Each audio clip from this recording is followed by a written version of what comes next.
I woke up to the unmistakable sound of boots crunching against the gravel, cutting through the quiet morning like an intrusion into my bloodline.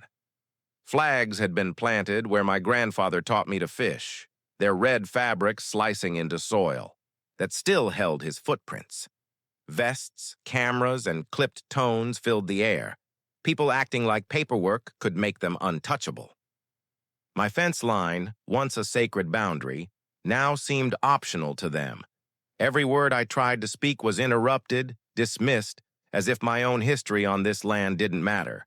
Something about their badges felt wrong, like a costume pretending to hold power. And as I stood there, hands trembling, I couldn't help but wonder, how far would they go before I fought back?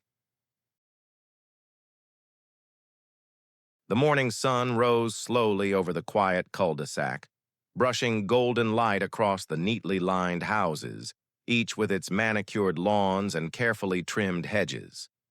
From the outside, it looked like the kind of neighborhood where everyone knew each other, where life followed a predictable rhythm.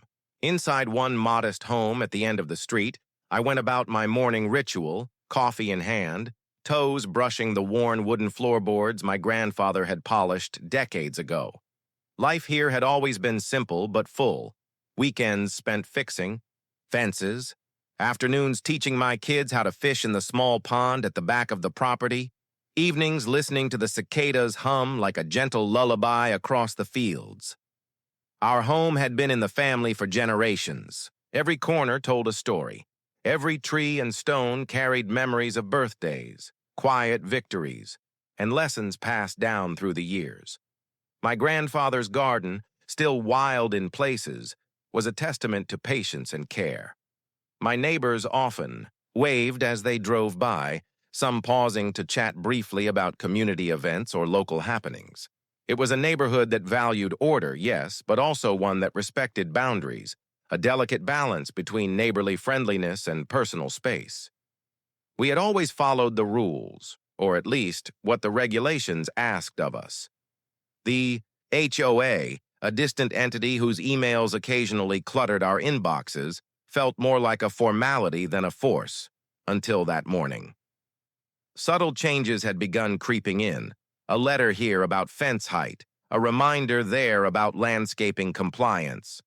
They were small nudges, seemingly harmless, until the first hint of intrusion appeared, a brief mention of a property survey planned for the neighborhood.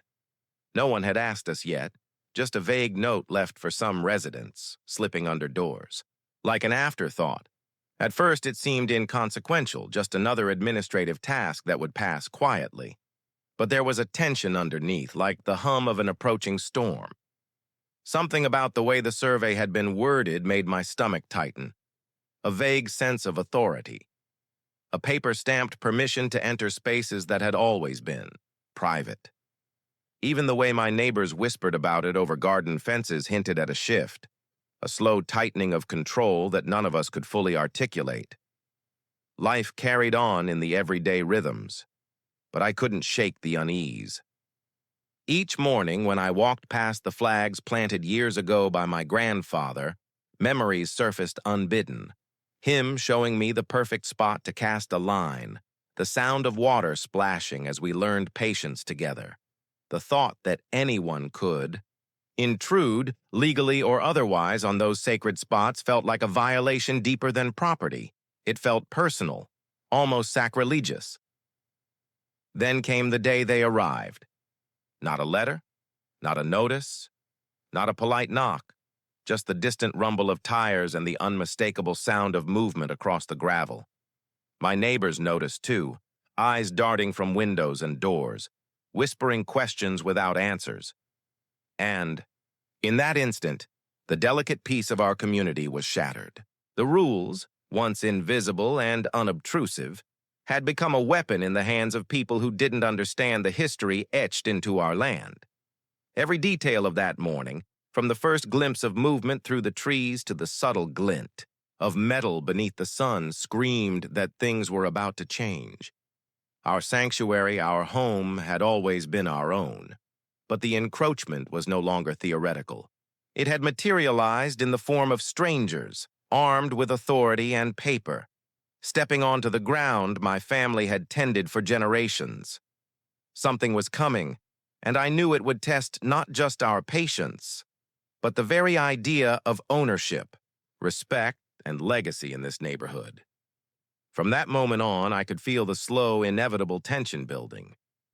Life as I knew it was about to collide with bureaucracy, ambition, and a surprising display of pettiness hidden behind vests and badges. The days ahead would demand vigilance, resolve, and a willingness to protect what was ours, not just for us, but for the memory of every hand that had ever tilled this land. The story of our quiet morning rituals was ending, replaced by a struggle that no one in the neighborhood had anticipated, and no one could have predicted just how far it would go. Every glance toward the tree line, every sound of shifting gravel, carried a reminder. Boundaries, no matter how carefully drawn, could be challenged. And sometimes the people who challenged them had no idea the resistance they were about to face. The stage was set, the players ready, and the first move had already been made. What came next would define not just our property, but the history we refused to let be erased. The morning after the initial intrusion, I found a crisp envelope tucked under my door, stamped with the HOA's emblem. Its contents were formal, precise, and cold. Survey of property boundaries, it read, but the language beneath hinted at more than mere measurement.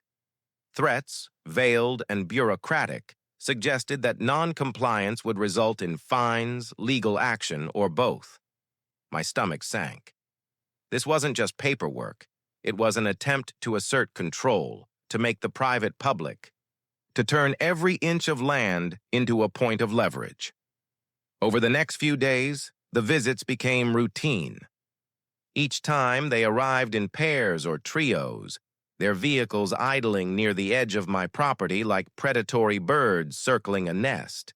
They photographed every structure, every fence post, every tree I had planted.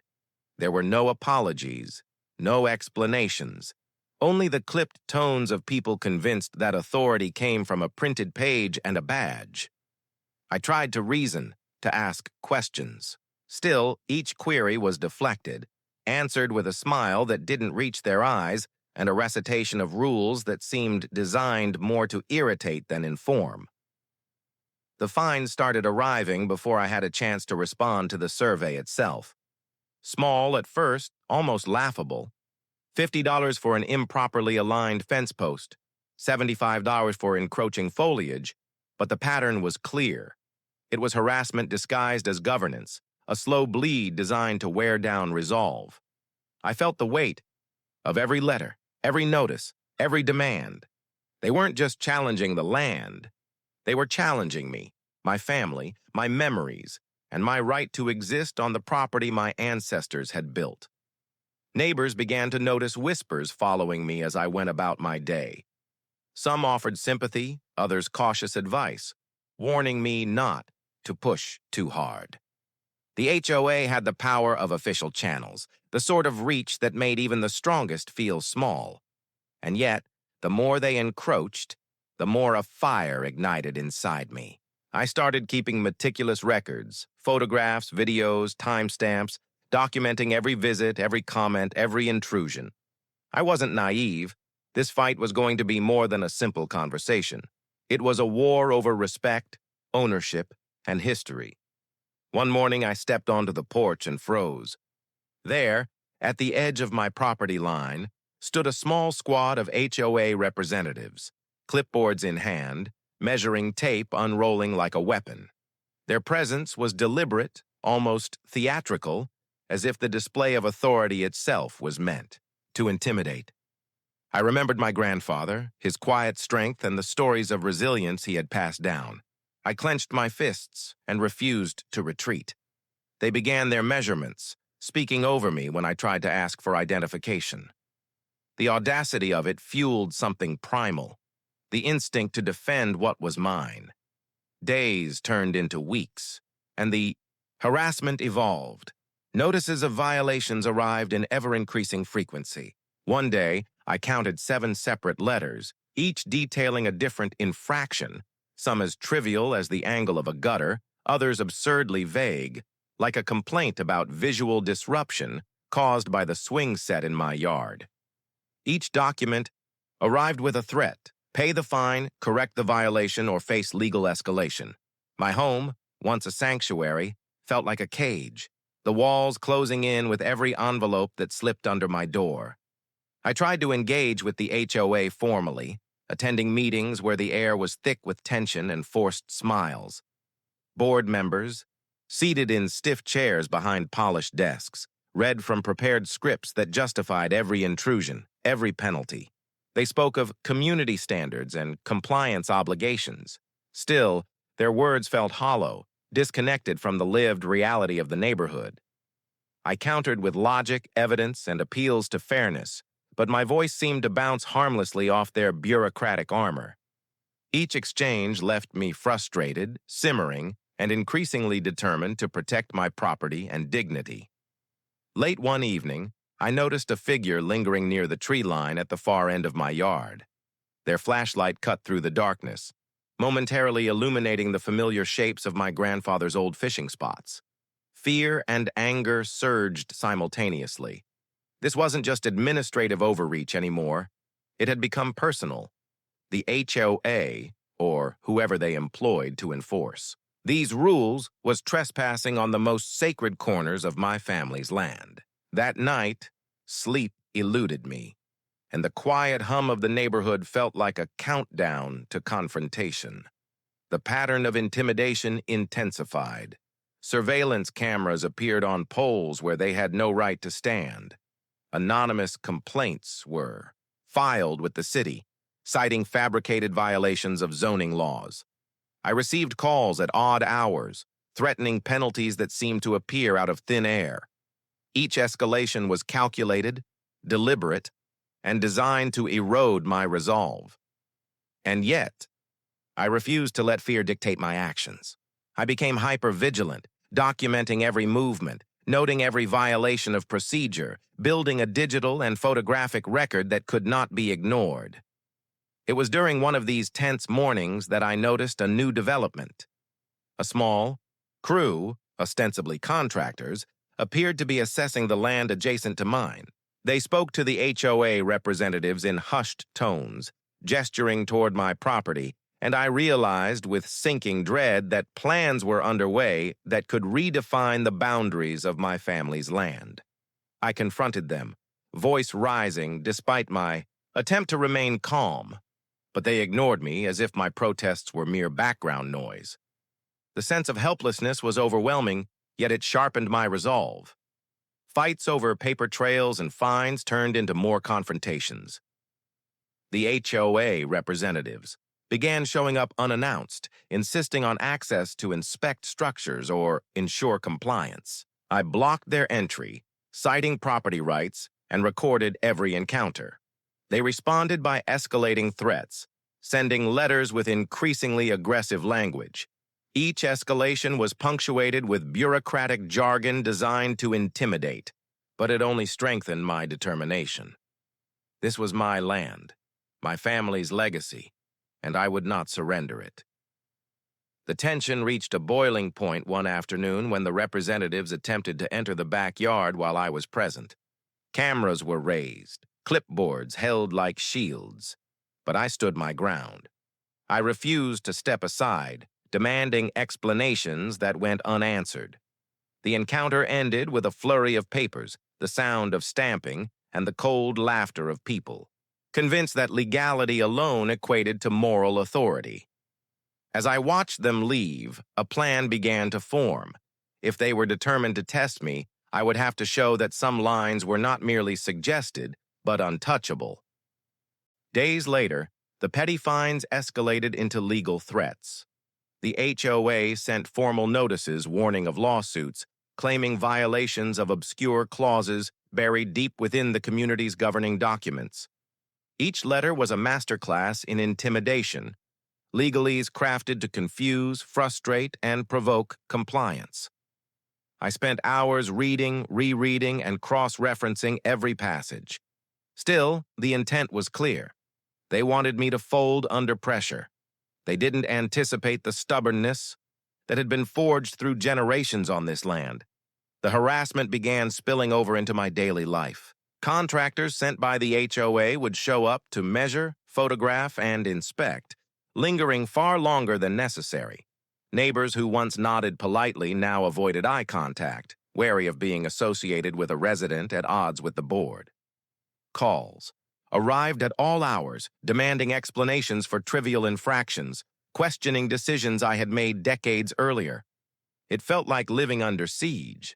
Every aspect of my life monitored, critiqued, and challenged. One afternoon, I discovered a shocking new tactic. Anonymous letters slipped under the door from other residents, echoing the HOA's complaints, questioning my adherence to rules and casting aspersions on my character. The message was clear. The community itself had been weaponized against me. Trust eroded as paranoia crept in. I could no longer take a morning walk without wondering if eyes were watching from windows, binoculars tracking movements once private and sacred. Despite the mounting pressure, I refused to retreat. Every letter, every call, every trespass only fueled my determination. I began documenting everything with greater precision. Photographs of vehicles, timestamps of interactions, and video recordings of confrontations. I reached out to legal counsel, quietly gathering evidence while continuing to live my life under the constant scrutiny of those who believed they could redefine ownership with a pen and a stamp. The HOA, sensing resistance, shifted tactics again. Notices turned personal, questioning my competence, my character, and my commitment to community standards. They threatened to escalate fines exponentially, implying liens on the property. A particularly brazen notice arrived criticizing the placement of a small tool shed built decades prior and demanding its relocation within 30 days or face legal action. My blood boiled. The absurdity of it was staggering. Decades of history dismissed by bureaucratic power plays. The situation escalated further when one morning, as I approached the fence line, I noticed fresh markings, red flags, measuring stakes, and spray-painted lines indicating property boundaries. It was a provocation, deliberate and blatant. Someone had decided that walking onto my land, marking it with symbols of control, was acceptable. My grandfather's pond, the wildflowers, the old oak trees, all potential targets of scrutiny and interference. The trespass wasn't just about land. It was an attack on memory, identity, and family legacy. I confronted the crew, asking for credentials, explanations, anything that justified their actions. They responded with clipped statements, repeating rules and bylaws without context or empathy. My voice was drowned out by the rustle of measuring tape and the hum of their equipment. At that moment, the frustration, helplessness, and anger coalesced into a single realization. I could no longer rely on passive compliance or polite objections. To protect what was mine, I had to act. Weeks of tension culminated in a late night. Notice that left me reeling. An emergency meeting of the HOA board was scheduled, ostensibly to discuss property compliance. Still, in reality, it was a maneuver to intimidate, to force concessions under pressure. The letter arrived with threats of escalating fines and legal action if attendance was ignored. My mind raced. I could see the trap. Attend and risk being outmaneuvered. Refuse and face penalties. Either way, the HOA's goal was clear. They wanted control, and they would stop at nothing to assert it. Each day that followed was a careful dance of observation, documentation, and anticipation. I tracked their movements, noted the patterns, and prepared for every possible escalation. The community that had once been familiar and safe now felt like a battlefield. Even the familiar sounds of birds and wind carried attention, each rustle of leaves a potential sign of intrusion. My family, aware of the growing conflict, remained steadfast beside me, sharing the burden and the determination to defend what was ours. Then came the day when the HOA crossed the final line of petty harassment. They attempted to seize control over a section of land that has been historically used for family gatherings, picnics, and fishing lessons passed down from my grandfather. The intrusion wasn't subtle. Stakes driven into the earth, measurements taken, photographs snapped. My patience, already worn thin, snapped completely. I realized that words, letters, and polite objections were insufficient. The confrontation was inevitable. And as I stood there, fists clenched, surveying the intrusion on the land that had been in my family for generations, a plan began to form, a way to assert the unassailable truth of ownership, to show that some boundaries, no matter what paperwork claimed otherwise, were untouchable. The tension had built to its breaking point, and the moment of reckoning was only hours away. The HOA's overreach had set the stage for a dramatic confrontation that neither side could avoid. The morning was thick with tension, the kind that presses down on your chest and makes the air feel heavier than usual. The sun had barely climbed above the horizon, casting long shadows across the yard, when I heard the familiar hum of engines approaching. A small convoy of HOA vehicles rolled up the gravel driveway, the tires crunching with deliberate slowness, as if announcing the beginning of a calculated show of force. I could see the representatives inside, clipboards in hand, their expressions a blend of smug certainty and practiced authority. They thought they had won before the day even began. I stepped onto the porch, my hands gripping the railing tightly, and surveyed the scene. Red flags still marked the corners of my property, the stakes planted like sentinels of intrusion. I could feel the weight of history pressing down, the generations who had lived and worked this land, the summers spent fishing, the laughter and lessons passed down from my grandfather. This was my home, my family's legacy, and no amount of printed rules could erase that. The first representative stepped out, clipboard raised like a shield. "We're here to inspect and document," he said, voice clipped, rehearsed. "Non-compliance will result in fines and legal action." I met his gaze, unwavering, feeling the surge of something I hadn't allowed myself to feel fully until now.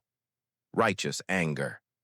"This land has been in my family for generations," I said evenly, though my pulse was racing. "You have no right to step here without permission." He smiled, an unsettling, patronizing grin, and began to move toward the flagged area. "We have every right. The HOA governs these boundaries. You are expected to comply." I could feel my jaw tighten. Years of letters, fines, and intrusions had all led to this moment. I was done with polite objections, done with waiting for reason to prevail. It was time to act. From the side of the yard, I retrieved the rifle that had been stored safely in the shed, a relic my grandfather had entrusted to me for protection.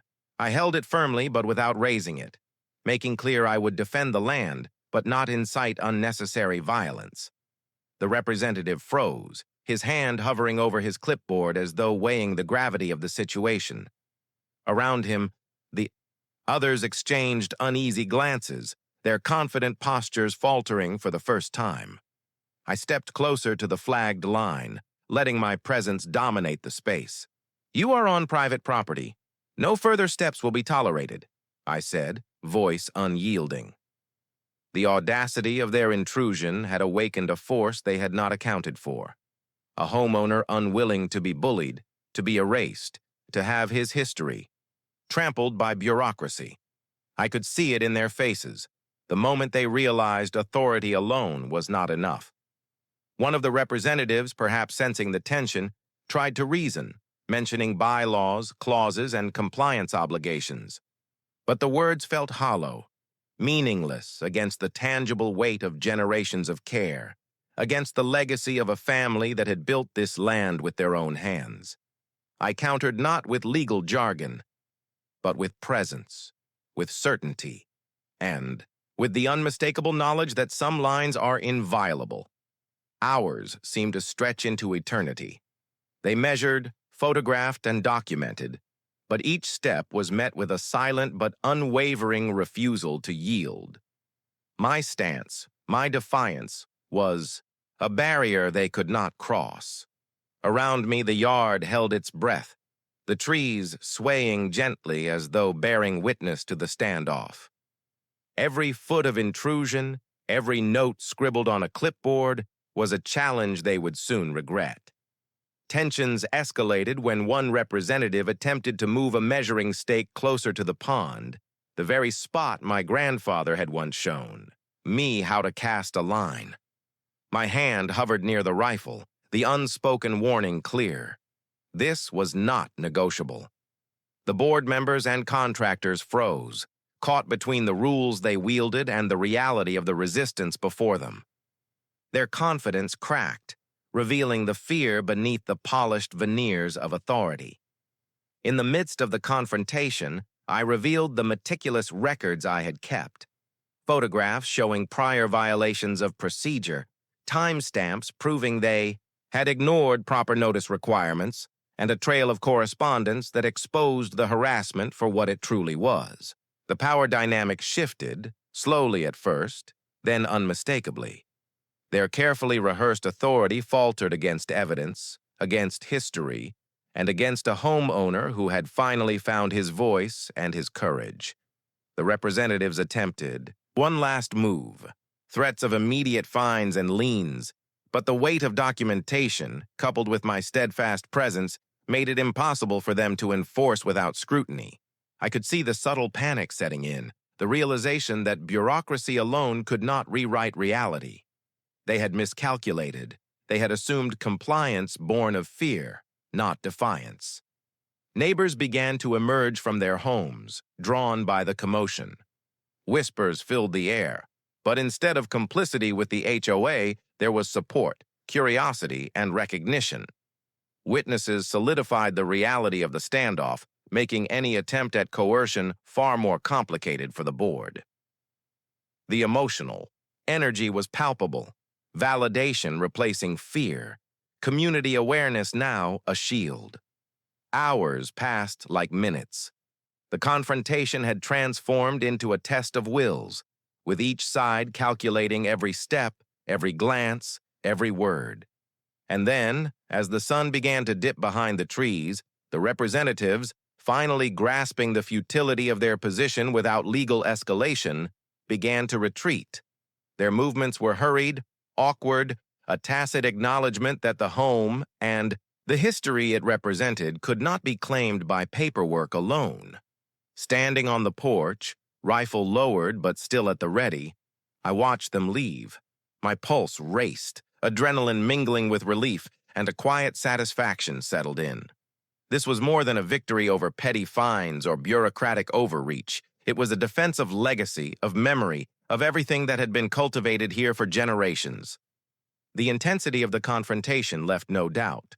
Boundaries, both physical and symbolic, had been defended. Even as they disappeared from view, I knew this was not the end. Legal notices might follow, letters could arrive, and subtle forms of intimidation might continue. But the peak had passed. The HOA had tested the limits, underestimated the resolve, and met with an immovable force. The land, the history, and the family name had been protected, and the lesson had been made painfully clear. Some lines are not merely suggestions. They are inviolable.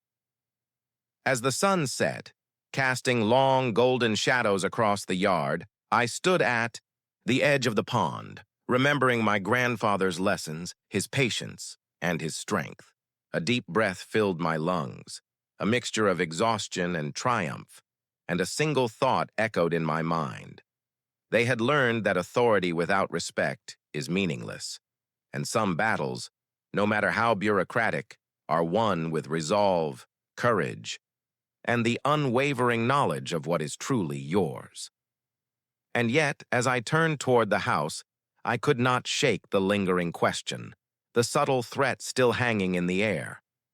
Would they return tomorrow, armed with new tactics, determined to challenge what had been defended? The answer was unknown, but one thing was sure. I was ready. The sun rose the morning after the confrontation, casting a soft glow across the yard that had, for weeks, felt like a battlefield. The air was quiet, almost deceptively calm, as if the land itself was holding its breath, acknowledging the recent upheaval. For the first time in what felt like an eternity, no cars were idling at the edge of the driveway, no boots crunching over gravel, no clipboards brandished like weapons of authority. The HOA representatives had retreated, and while I knew their next move was uncertain, the immediate threat had been quelled. A fragile sense of peace settled over the property. Still, it was tinged with vigilance, the awareness that this victory, though decisive, was part of an ongoing story of protection and stewardship. I spent the morning walking the yard, surveying every inch of my land as if to reaffirm its ownership and legacy. The pond, where my grandfather had taught me patience and resilience, reflected the early light with a gentle shimmer. The oak trees, standing tall and unyielding, seemed to nod in silent approval. The red flags and stakes left by the HOA were gone, removed either by retreating hands or by the passage of the previous day's chaos. But their absence did not erase the memories of confrontation. Every footprint, every measurement they had attempted, remained etched in my mind as a reminder of what had been at stake. Neighbors slowly emerged from their homes, tentative smiles and nods exchanged across fences and driveways. There was an unspoken acknowledgement in the air, a recognition of what had occurred and what had been defended.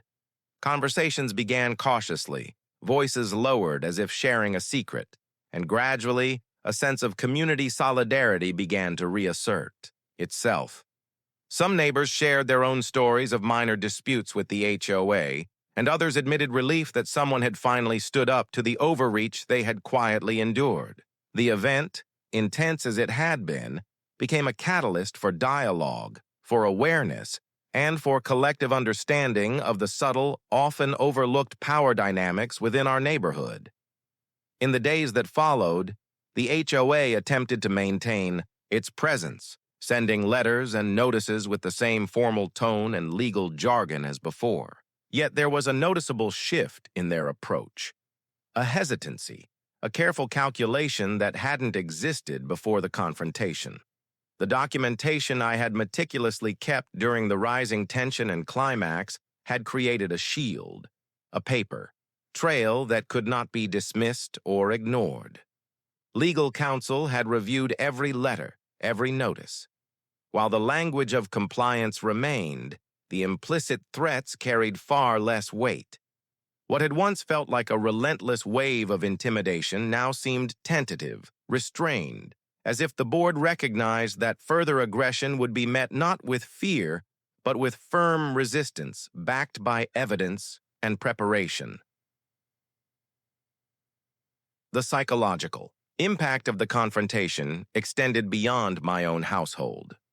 There was a renewed sense of empowerment in the neighborhood, a subtle but pervasive realization that rules and authority are not inherently just, and that standing up for one's rights does not carry the stigma of defiance but the dignity of protection. Homeowners began paying closer attention to the notices they received, questioning minor violations and documenting interactions that once would have been dismissed as routine. Conversations at community gatherings became infused with awareness, with caution, and with a shared commitment to mutual respect for property and personal space. My own actions had inadvertently sparked a cultural shift, a subtle rebalancing of power between the HOA and the residents, grounded in transparency, evidence, and the assertion of boundaries. Personally, the aftermath of the confrontation brought a mixture of relief, reflection, and renewed purpose. The adrenaline that had surged during the standoff slowly gave way to a contemplative calm. I walked through the yard, touching the wooden railing my grandfather had polished, leaning against the fence posts we had built together, and feeling the weight of legacy settle like a protective mantle. The events of the past weeks had been exhausting, mentally and emotionally. Still, they had also reinforced the principles that had guided my family for generations: resilience, vigilance, and the uncompromising defense of what is rightfully ours. Every detail of the confrontation became part of a living memory, a narrative I would carry forward and share with my children, ensuring they understood both the fragility and the strength of ownership, heritage, and respect. The HOA, having faced public scrutiny and private resistance, gradually adjusted its tactics. There were fewer unannounced visits, a reduction in petty fines, and a noticeable increase in attempts at formal, documented communication before any action was taken. It was a subtle acknowledgement that authority, when exercised without accountability, could be challenged effectively. They could enforce rules, yes, but only when those rules aligned with fairness and respect, a lesson learned at the edge of a rifle, a camera lens, and unwavering resolve. In the broader context of the community, the confrontation became a reference point, a story whispered over fences, discussed in casual gatherings, and cited in minor disputes that arose later. The event served as a cautionary tale for both homeowners and HOA representatives. Boundaries, both physical and ethical, cannot be ignored without consequence. It was not merely a personal victory, but a communal one, demonstrating that vigilance, documentation, and a refusal to accept intimidation could reshape the dynamics of power within a neighborhood. The landscape of our community had subtly changed. Residents were more alert, more assertive, and more willing to question authority when it veered toward overreach. The emotional resonance of the resolution extended beyond property lines. There was a profound sense of validation, a recognition that fighting for what is right, especially in the face of procedural overreach, is not only justified but necessary. The confrontation had stripped away the veneer of civility that had masked subtle abuses of power, exposing the vulnerabilities inherent in bureaucratic systems when they collide with lived reality. I felt a deep sense of alignment between action and principle, between the defense of tangible property and the protection of intangible values, dignity, respect, and the weight of history. Long-term consequences of the conflict unfolded gradually. The HOA became more cautious, more deliberate in issuing notices, and more transparent in its procedures. Residents began attending board meetings with heightened awareness, armed with documentation and questions that previously would have been unthinkable. The culture of fear that had subtly permeated the neighborhood began to dissipate, replaced by a cautious optimism rooted in knowledge, preparation, and the understanding that compliance must be balanced with fairness. On a personal level, the experience strengthened bonds within my family. Conversations around the dinner table turned toward reflection and strategy, ensuring that lessons learned would be passed down. The children, witnessing the defense of their heritage, absorbed the importance of standing up for what is right, understanding that courage is not always loud, but can be measured, deliberate, and principled. The memory of my grandfather, his teachings, and the land he cherished became even more central to our daily lives, a touchstone of identity and continuity in a world where external pressures often threaten stability. Emotionally, there was also a release, a catharsis that comes after sustained tension and conflict. The sense of helplessness and frustration that had built over weeks finally gave way to empowerment and closure.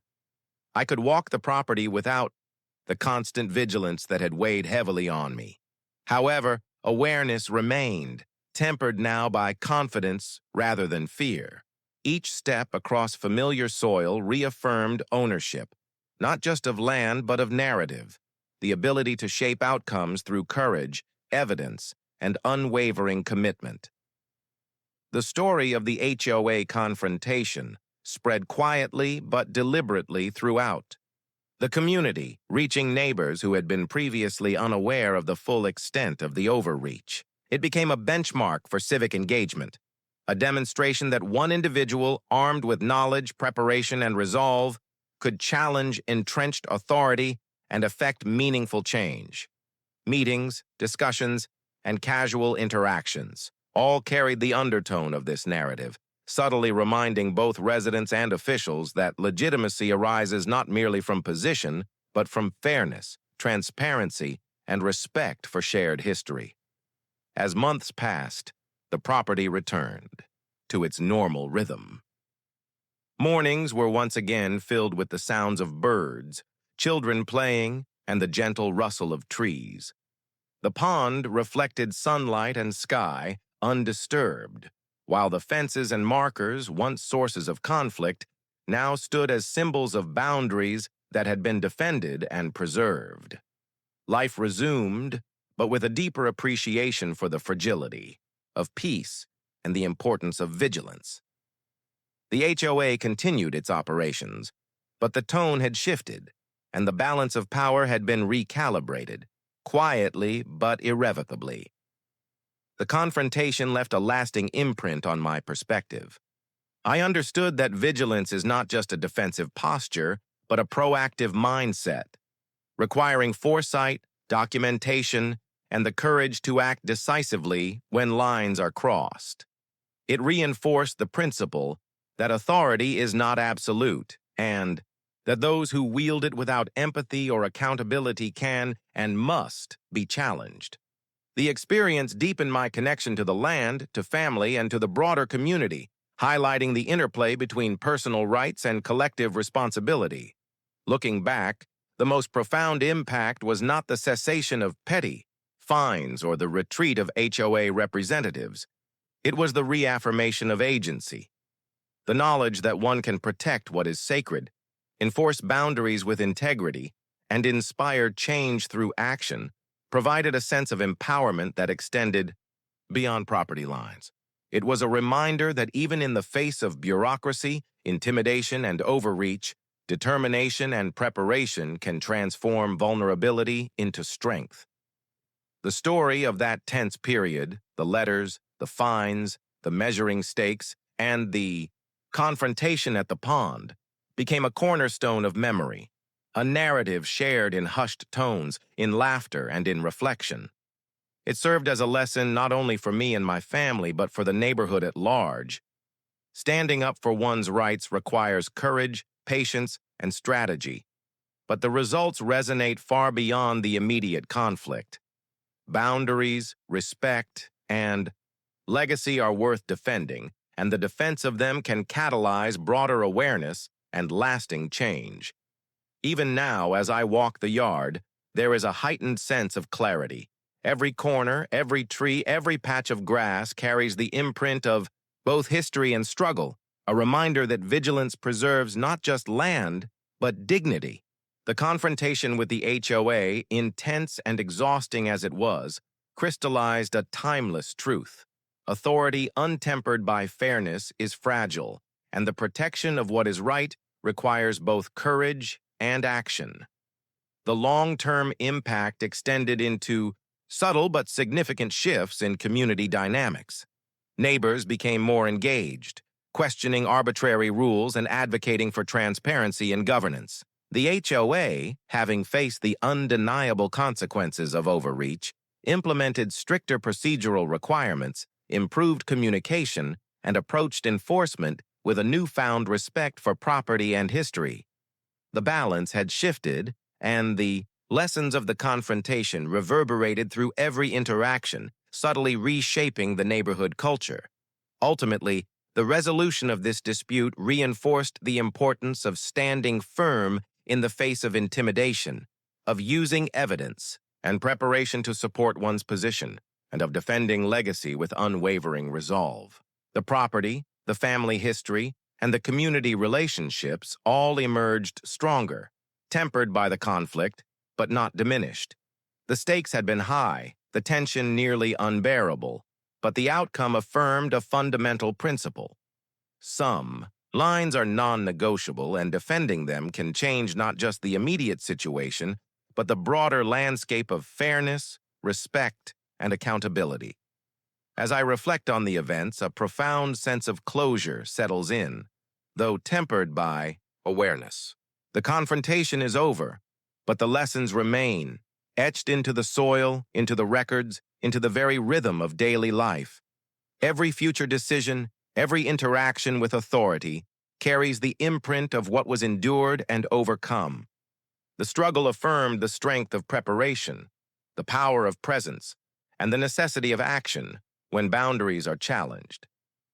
And as I look across the yard, at the pond shimmering in the sunlight, at the trees standing sentinel over decades of history, I am reminded of one enduring truth. The defense of what is right, even against formidable odds, is a victory whose impact resonates far beyond the moment, shaping legacy, community, and self in ways that no letter, fine, or bureaucratic threat can ever erase.